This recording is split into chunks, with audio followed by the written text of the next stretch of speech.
The Galactic Dominion thought they had it all figured out.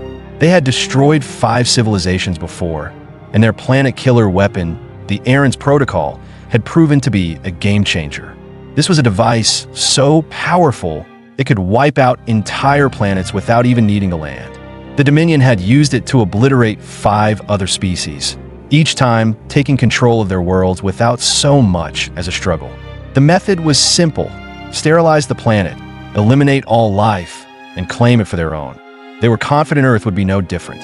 After all, humanity wasn't particularly advanced in the grand cosmic scale of things. They weren't the most powerful race, nor were they known for being the most strategically capable. The Dominion's leadership figured humans would cower, begging for mercy as soon as the first wave of destruction hit. But they were wrong. They couldn't have been more wrong. When the Aaron's Protocol hit New Jersey, the initial blast was devastating. The weapon didn't just kill, it sterilized the entire area. The skies turned black with ash, and the land became uninhabitable. New Jersey, home to millions of people, was reduced to a toxic wasteland. The Dominion, sitting comfortably in their warships far from Earth, expected the humans to fold immediately. They figured Earth would send a desperate transmission begging for mercy, promising to surrender. Instead, what the Dominion got was a video. The video wasn't polished or professionally shot. It was grainy and shaky, probably recorded on a handheld camera. The image was unclear, but the message was loud and clear. The video opened with the ruins of Trenton, New Jersey, where survivors had begun to gather. The once bustling city was now a ghost town, flattened by the weapon of the Dominion. But what happened next shocked the Dominion to their core. To the front of the survivors, in a bathrobe, holding a coffee mug, stood a man who didn't seem to care about the destruction around him. He raised his middle finger toward the sky, the camera shaking with his sudden movement, and shouted, "Is that all you got? No bleeding, no surrender, just defiance." The Dominion, expecting fear, instead saw a species willing to fight back. It was then that the Dominion realized Earth was different. But they still didn't quite understand just how different. In the days that followed, Earth's response didn't just catch the Dominion off guard, it terrified them. The United Continental Council of Earth quickly held an emergency meeting, but it wasn't full of panic or confusion. The leaders of Earth weren't lost in shock. They didn't scramble to figure out what to do. Instead, they did what humanity always did best. They adapted. They were furious, but they didn't waste time with outrage. They went straight into strategic action. Within 72 hours, Earth sent a direct transmission to the Dominion. The message was simple: we're not done. A new video, even more shocking than the last one, was broadcast across Dominion screens. This time, the video wasn't just a sarcastic message from a survivor. No, this one was far more ominous. Earth's military production had quadrupled, and within mere days, the moon was transformed into a military stronghold. There were railguns, missile silos, and massive fleets of warships stationed in the lunar orbit. It was a sign of what was to come. But that wasn't all. The Dominion tried to laugh off humanity's efforts, but soon their ships started to disappear. First, there was a stealth frigate dispatched to gather information on Earth's new military capabilities. It was meant to be a routine mission, but it never returned.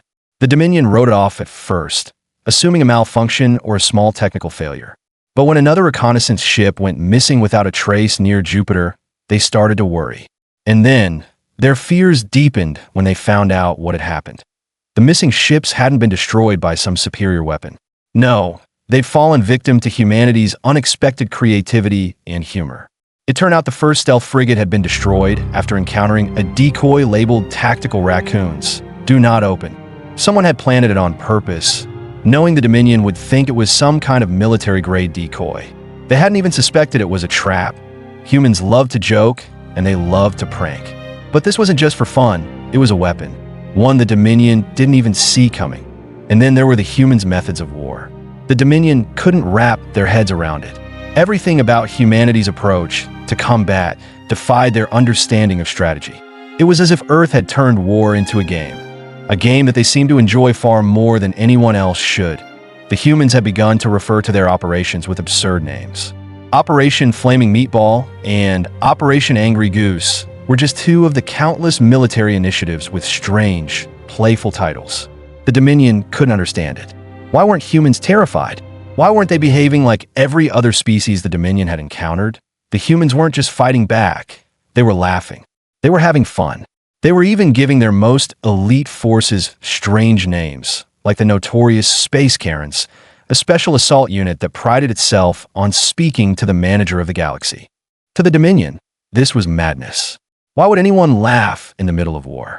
Why would they make light of something as serious as an intergalactic conflict? But for the humans, it made perfect sense. This was their way of showing the Dominion that no matter what happened, they weren't going to bend or break. They were going to fight, and they were going to enjoy it. Then came the second Aaron's Protocol strike. This time, the Dominion decided to target one of Earth's largest military bases, located in the Rocky Mountains. They had high hopes for this attack, believing it would break the human spirit once and for all. 50,000 soldiers were stationed there, and the Dominion believed that with the right strike, they could wipe out Earth's best military force in one fell swoop. But as the Dominion would learn, they had vastly underestimated humanity once again. 3 days later, every Dominion screen across the galaxy was hijacked by a single, startling image. A lone soldier standing in the rubble of the military base, covered in soot, holding a missile launcher in one hand and a cup of instant noodles in the other. He wasn't screaming in agony or fear. No, this soldier, Sergeant Victor Hanan, was coolly slurping his noodles and smiling. With a grin, he looked directly into the camera and said, "Adorable. They're learning." And just like that, Sergeant Hanan became a symbol of human resilience. He became an icon for every human who believed in the impossible, who refused to accept defeat. His nonchalance in the face of utter destruction was both defiant and inspiring, igniting resistance across the galaxy. But the Dominion's worst moment had yet to come. They weren't finished with Earth, not by a long shot.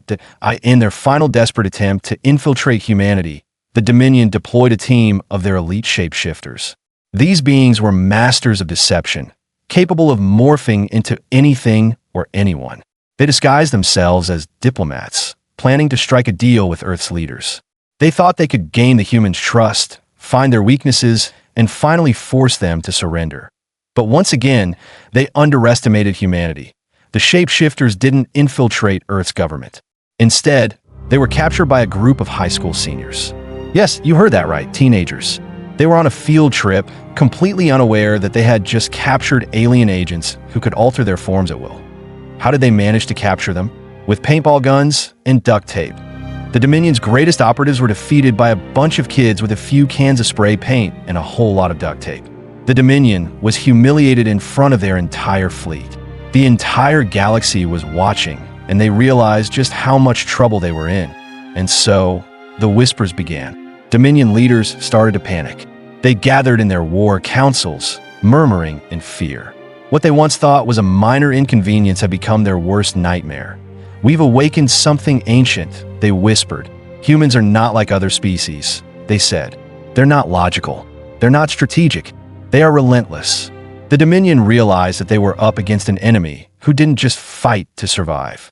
They fought to win, and they had no intention of stopping that as Earth's fleets prepared for the final showdown.